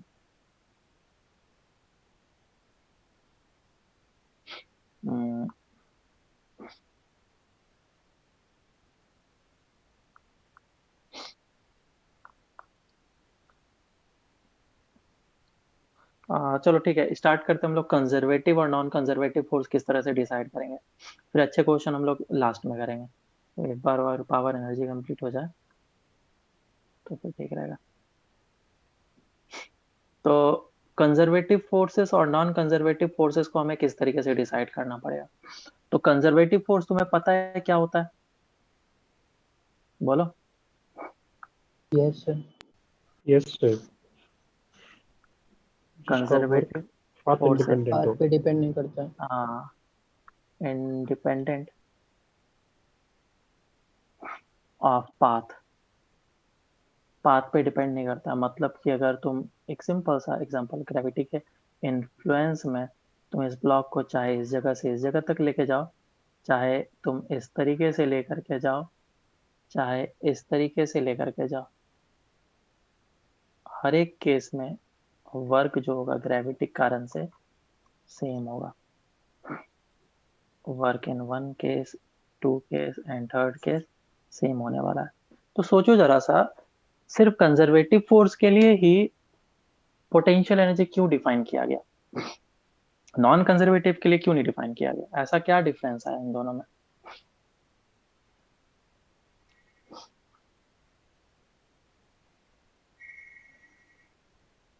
बोलो।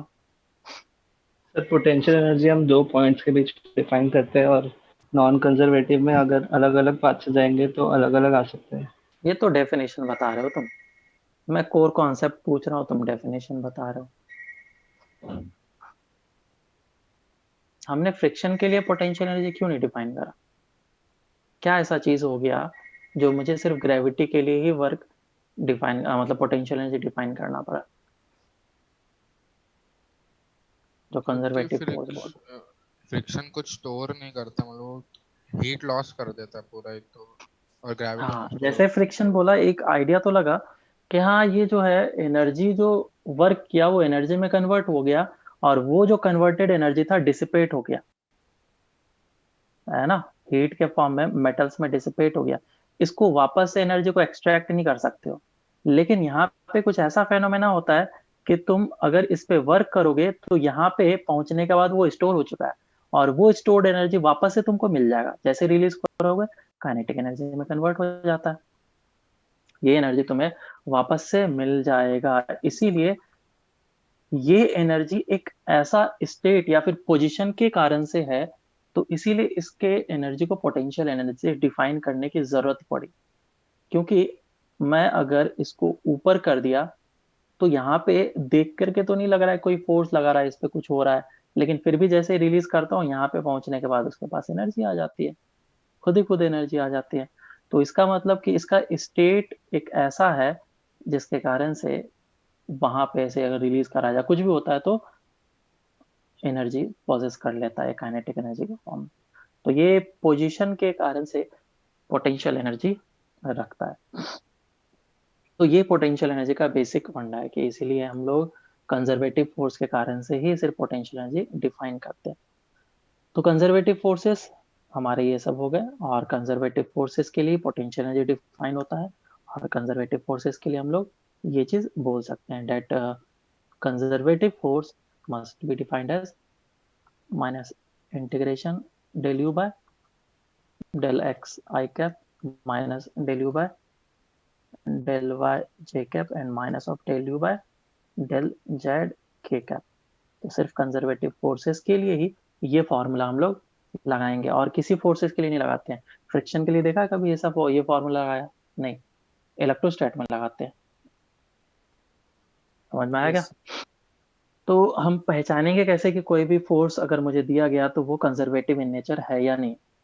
तो इस चीज को हम लोग जनरली क्वेश्चन में आता नहीं है, लेकिन अगर आया तो हम लोग जानेंगे कैसे। तो उसके लिए मैं बता रहा हूँ तरीका। सबसे पहले एक्स और वाई एक्सिस बनाएंगे, तुम लोग को भी पता होगा कैसे करते हैं हम लोग। ये X axis and Y axis, मान लो फोर्स दे रखा है तुम्हें F is equal to X square plus Y. ये फोर्स दे रखा है, I cap and J cap लगाना है इसमें। तो ये वाला आई कैप ले लो और ये वाला जे कैप, ठीक है। पूछा गया कि बताओ ये फोर्स कंजर्वेटिव इन नेचर है या नहीं है। तो क्या करेंगे हम लोग, 0,0 से जाएंगे, कहाँ तक जाएंगे? किसी भी पॉइंट तक जा सकते हैं, वो तुम पे डिपेंड करता है कहाँ तक जाना है।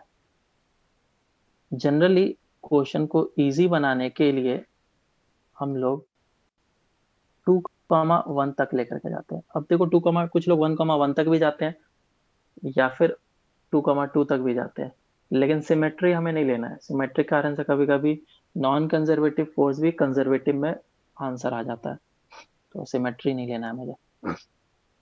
तो पहले एक बार इस पाथ से जाएंगे फर्स्ट वाला, और फिर दूसरे इस पाथ से जाएंगे सेकंड वाला, और ये दो पाथ में अगर वर्क सेम आ गया तो हम लोग बोल देंगे कंजर्वेटिव है। तो चलो स्टार्ट करते हैं। तो ये पॉइंट कितना हो जाएगा? ये पॉइंट हो जाएगा तुम्हारा 2,0। ये पॉइंट कितना हो जाएगा? 0,1। चलो एक चीज मैं बताऊंगा कि ये जो फोर्स है, ये फोर्स है हमारा एक्स डायरेक्शन में, ये फोर्स है वाई डायरेक्शन में। अगर इस जगह पे हो तुम तो फोर्स एक एक्स डायरेक्शन में लग रहा है, डायरेक्शन में लग रहा है। वाई डायरेक्शन के फोर्स के कारण से मैं बोलूंगा वर्क 0 होगा। सही है? Yes yes. और एक्स डायरेक्शन के कारण से हमें फोर्स वर्क निकालना है, तो ऐसा हर एक में होगा। एक के कारण से 0 होगा, इसमें एफ एक्स के कारण से 0 होगा, आया ना?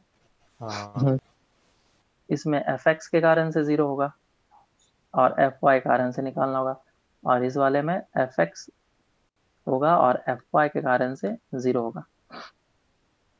अगर मैं 0 से लेकर के इस जगह तक जाता हूँ 2,0 तक, तो क्या चीज कांस्टेंट है? एक्स कांस्टेंट है या वाई कांस्टेंट? वाई भाई वाई कांस्टेंट है। तो मेरा फोर्स का नया वैल्यू अब ऐसा दिखेगा। मैं इसमें ऐसा कर लेता हूँ, फोर्स को थोड़ा सा एक ही बार में अच्छा फोर्स ले लेता हूँ ताकि नया एग्जांपल लेने की जरूरत ना पड़े। Force vector is equal to X square Y I cap plus Y J cap, ठीक है। तो बोलो मेरा नया फोर्स क्या दिखेगा? इस वाले में बेसिकली y है हमारा 0 कांस्टेंट, और x का वैल्यू चेंज हो रहा है कहाँ से कहाँ तक? 0 से लेकर के 2 तक। तो x is variable but why is constant. यहाँ पे जब मैं पुट करूंगा इस वैल्यू को तो मेरा ये आ जाएगा 0 i cap plus 0 j cap. X direction में जो भी वर्क होने वाला था वो भी 0 हो गया। क्यों? क्योंकि एक्स डायरेक्शन का फोर्स ही 0 हो गया। अरे बोलो, समझ में आया क्या? हाँ यस हाँ सर। सर। हाँ सर। हाँ। यस अब वाई डायरेक्शन की बात करते हैं। वाई डायरेक्शन में कितना हो जाएगा इधर वर्क? पहले तो फोर्स को रीडिफाइन कर लेते हैं। फोर्स मेरा नया क्या हो जाएगा? क्या कांस्टेंट है? एक्स का value which is 2। X constant. तो ये हो जाएगा 4y i cap plus y j cap. I cap के कारण से तो वैसे भी वर्क नहीं हो रहा है, सिर्फ जे कैप के कारण से हो रहा है। तो इंटीग्रेशन वाई डी वाई कहाँ से कहाँ तक जाना है? 0 से लेकर के 1। तो ये आ जाएगा y²/2। सही है क्या? हाँ इसमें भी वर्क कितना हो जाएगा? वापस से रीडिफाइन करेंगे। यहाँ पे तो x का फैक्टर है नहीं, इस वाले में पाथ में x 0 होने वाला है। तो इसका भी वर्क कितना आ जाएगा? इंटीग्रेशन वाई डी वाई और 0 से 1, तो ये आ जाएगा 1/2। अब इसका निकाल लेते हैं। तो अगर मैं इस पॉइंट से इस पॉइंट जा रहा हूँ, इस पॉइंट से इस पॉइंट से इस पॉइंट, क्या चीज कांस्टेंट है? एक्स या वाई? y वाई का वैल्यू कितना है? 1 1। अब मेरा नया फोर्स जो आएगा that will be Y I cap plus of Y J cap. लेकिन जे कैप के डायरेक्शन से कोई भी वर्क नहीं होने वाला है, तो ये तो बेकार का है, सिर्फ आई कैप के कारण से। तो मुझे इंटीग्रेशन,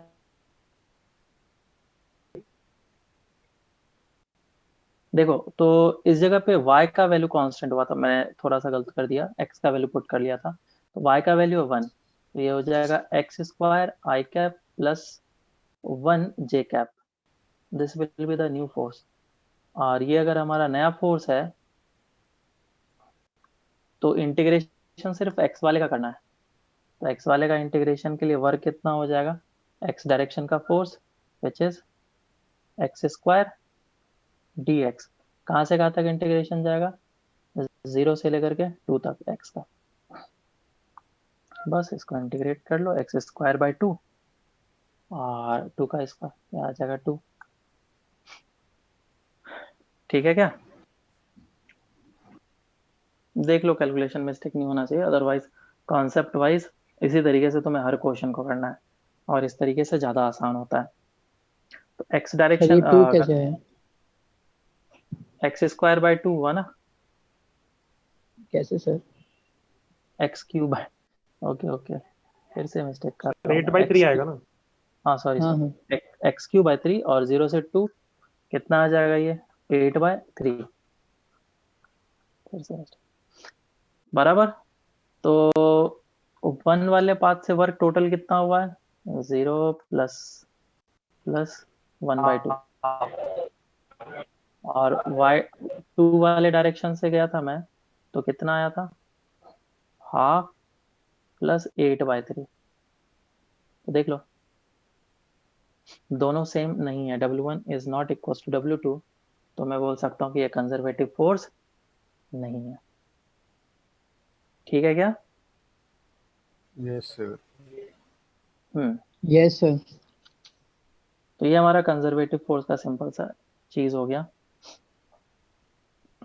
तो एक और क्वेश्चन कर लेते हैं इस पे। मान लो कि एक चेन है ऐसा,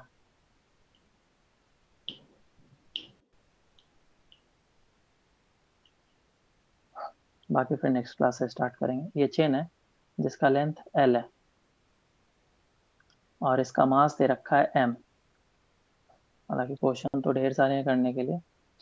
इसका मिड पॉइंट को लिया मैंने, जस्ट मिड पॉइंट को लिया, सेलेक्ट किया और इसको उठा करके ऊपर अटैच कर दिया, तो ये कुछ ऐसा चेन दिखेगा।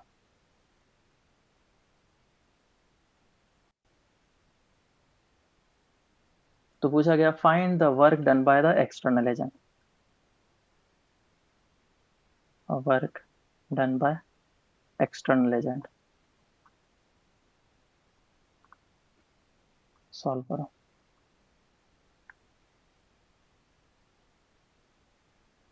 चलो देखो स्टार्ट करते हैं। इसमें मुझे क्या निकालना है, work done by external agent. जो भी एक्सटर्नल एजेंट वर्क करेगा वो चेंज इन पोटेंशियल एनर्जी के बराबर होगा। तो मैं कंजर्वेटिव फोर्स है ना, तो पोटेंशियल एनर्जी का चेंज जितना होगा वो निकाल लेता हूँ। तो पहले जो चेन था वो इस तरीके से रखा हुआ है। तो तुम बेसिकली इसके सेंटर ऑफ मास पे कंसंट्रेट करो और तुम्हें बिल्कुल अच्छे तरीके से पता चल जाएगा।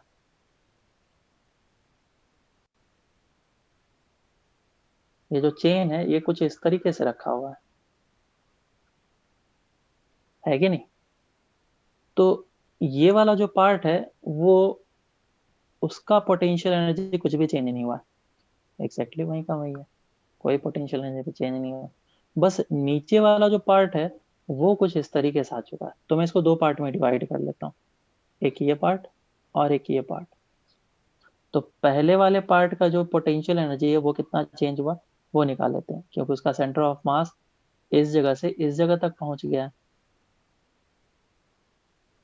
और दूसरे वाले का सेंटर ऑफ मास भी इस जगह से इस जगह तक पहुंचा है।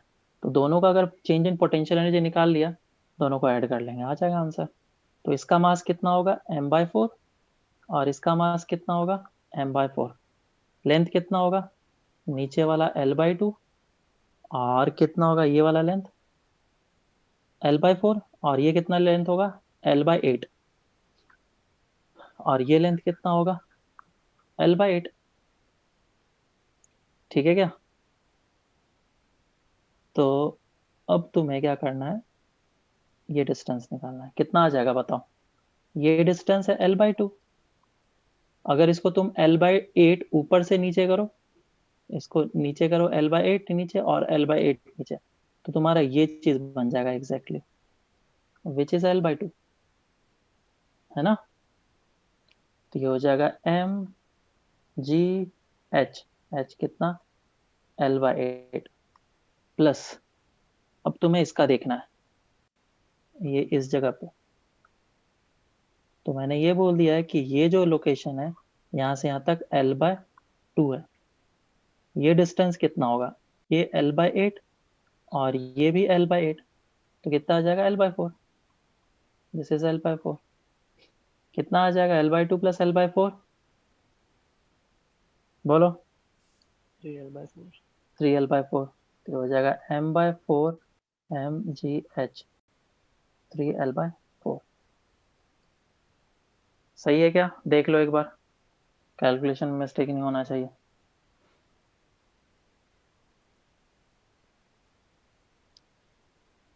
देखो समझ में आ रहा है क्या? सर एक और बार समझा दीजिए ना। लेंथ मेजर करना है, इसमें तो समझाना कुछ है नहीं। लेंथ को मेजर करना है तुम्हें, इस जगह से कहाँ तक जाना है, एक आधा करो तो l/4, एक आधा करो तो l/8, यहाँ तक जाना यस सर समझ। है ना? तो तुम l में से चाहो तो माइनस कर सकते हो l/4, क्योंकि ये डिस्टेंस l/8 है और ये डिस्टेंस कितना है l/8 है, तो दोनों को माइनस कर लेंगे तो मुझे ये डिस्टेंस निकल जाएगा, which is l minus of l/4, which is equal to 3l/4। बस अब दोनों को ऐड कर लो, आ गया आंसर। mgl डिवाइड बाय 32 प्लस 3mgl बाय 16। ठीक है, अब इसको ऐड कर लो, आंसर आ जाएगा। 7 mgl/32। फर्स्ट हाँ वाले में आपने l/8 कैसे किया? हाँ बोलो। अच्छा l/4 होगा ना, l/8, हाँ l/8 लिख दिया है मैंने, ये है सॉरी। ये मुझे लग रहा था ये डिस्टेंस है ना, कितना है ये l/2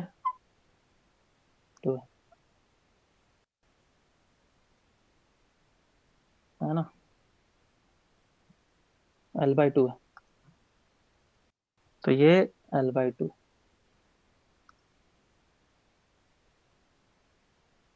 हाँ, ये आ जाएगा आंसर। ठीक है।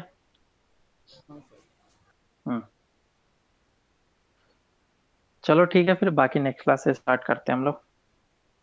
और एससी वर्मा के क्वेश्चंस जो होगा मैं तुम लोग को दे दूंगा, इसमें ग्रुप में पोस्ट कर दूंगा, तो उसे नेक्स्ट क्लास में करके लेके आना। ठीक है। हाँ सर। ओके